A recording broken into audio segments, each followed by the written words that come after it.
Hello everyone, welcome to dynamic study. तो आज की क्लास में हम डिस्कस करने वाले हैं developers of communicative system. Communicative system जो है आपका, ये कैसे डेवलप हुआ और किन्होंने इसको डेवलप किया, इसके बारे में हम बात करेंगे। तो देखिए, सबसे पहले क्या होता था, जब कम्युनिकेशन स्टार्ट हुआ तो डिफरेंट टाइप की सिग्नल्स के थ्रू, ठीक है, या फिर साउंड के थ्रू इसको कम्युनिकेट किया जाता था। और धीरे धीरे लैंग्वेज आई, ठीक है। सबसे पहले केव पेंटिंग आई, फिर आपकी लैंग्वेज आई, सिंबल्स आए, फिर धीरे धीरे उससे लैंग्वेज बना। तो इस तरीके से हमारा कम्युनिकेशन स्टार्ट हुआ। तो अगर हम डेवलपर्स की बात करें, जैसे कि आपके नेट के एग्ज़ाम में क्वेश्चन आ चुका है लास्ट एग्ज़ाम में, तो ये कौन से डेवलपर्स हैं, किस तरीके से उन्होंने डेवलप की, इसके बारे में हम बात करेंगे। तो क्वेश्चन आपका कुछ इस तरीके से था। तो ये क्वेश्चन था आपका कि identify the correct chronological sequence of the developer of communicative system. Chronological मतलब कि आपका ईयर के हिसाब से, आपको नंबर के हिसाब से बताना है, ईयर के हिसाब से बताना है कि किसने कैसे डेवलप किया, मतलब आपका कौन पहले आया था, ठीक है ना। अब इसमें नाम दिए हुए हैं Germans, Romans, Sumerians, Chinese and British. तो अगर आपको थोड़ा सा हिस्ट्री के बारे में नॉलेज हो तो यहाँ पर आपको इतना तो समझ में आ जाएगा कि सुमेरियन एंड रोमन सबसे ज़्यादा पुराने हैं, जर्मन्स, चाइनीज़ एंड ब्रिटिश आपके थोड़े नए हैं। तो ऑफकोर्स इन्होंने सबसे पहले तो कम्युनिकेशन को नहीं डेवलप किया होगा, वो सुमेरियन एंड रोमन्स ही होंगे जो कि इन्होंने कम्युनिकेशन को डेवलप किया होगा। तो चलिए इसको हम डिटेल में देखते हैं। तो अगर हम मेसोपोटामियन जो हमारी सिविलाइजेशन है उससे बात करें तो हमें समझ में आ जाएगा कि कम्युनिकेशन सिस्टम या कम्युनिकेटिव सिस्टम किस तरीके से डेवलप हुआ।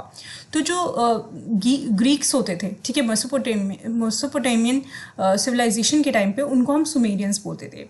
उन्होंने सबसे पहले कम्युनिकेटिव सिस्टम को स्टार्ट किया था, ठीक है। उसमें वो क्या करते थे, क्योंकि वही ऐसे थे जहाँ से हमारा जो आप कह सकते हैं जो लिखित, जो कि माना जाता है, ठीक है, जो वेस्टर्न कल्चर में माना जाता है कि मेसोपोटामियन सिविलाइजेशन जो है वो one of the oldest civilisation या फिर उनके हिसाब से ओल्डेस्ट सिविलाइजेशन है।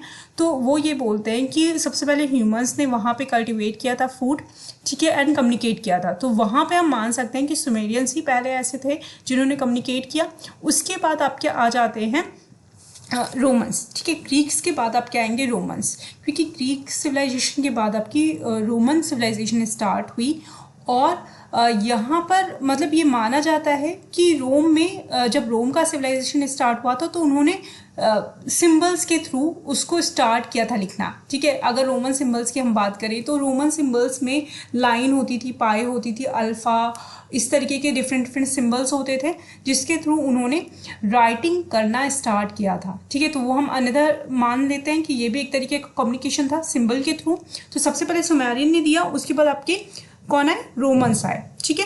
जब रोमन्स आपके आए, मतलब रोमन सिविलाइजेशन जब आई, रोम में धीरे धीरे कम्युनिकेशन स्टार्ट हो गया और इन्होंने क्या किया, साउंड्स के थ्रू एंड आपके अल्फ़ाबेट्स के थ्रू इन्होंने स्टार्ट किया। मतलब अल्फ़ाबेट भी कैसे होते थे, इनके सिंबल्स के थ्रू अल्फ़ाबेट होते थे।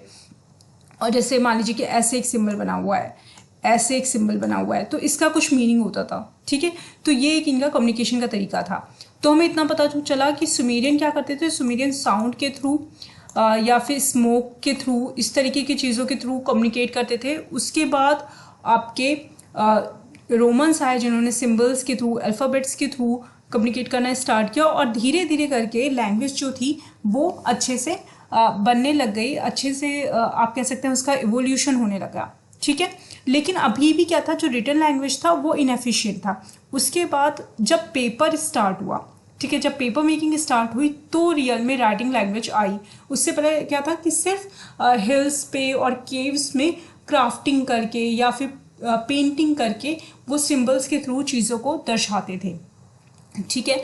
तो जब अगर हम पेपर मेकिंग की बात करेंगे तो ऐसा बोला जाता है कि चाइना में पेपर मेकिंग स्टार्ट हुआ और चाइना का जो सिल्क रूट था उसके थ्रू ये डिफरेंट कंट्रीज़ में गया और यूरोप पहुंचा।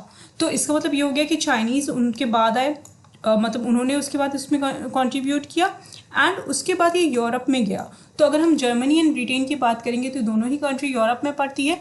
तो ऑफकोर्स जर्मनी एंड ब्रिटेन आपके चाइना के बाद आएंगे। तो सबसे पहले क्या आया, सुमेरियन, जिन्होंने सिंबल्स के थ्रू एंड जिन्होंने स्मोक्स के थ्रू, बेसिकली स्मोक, साउंड, इन सब चीज़ों के थ्रू कम्युनिकेशन स्टार्ट किया। उसके बाद आपके ग्रीक्स आए, ग्रीक्स के बाद रोमन्स आए जिन्होंने क्या किया, उन्होंने सिंबल्स के थ्रू, अल्फ़ाबेट्स के थ्रू साउंड को रिप्रेजेंट करना स्टार्ट किया। बट तब तक आपका राइटिंग नहीं स्टार्ट हुआ था। राइटिंग आया आपका चाइना से, जहाँ पे पेपर बनना स्टार्ट हुआ, और पेपर जब बनने लगा उसके बाद राइटिंग स्टार्ट हो गई।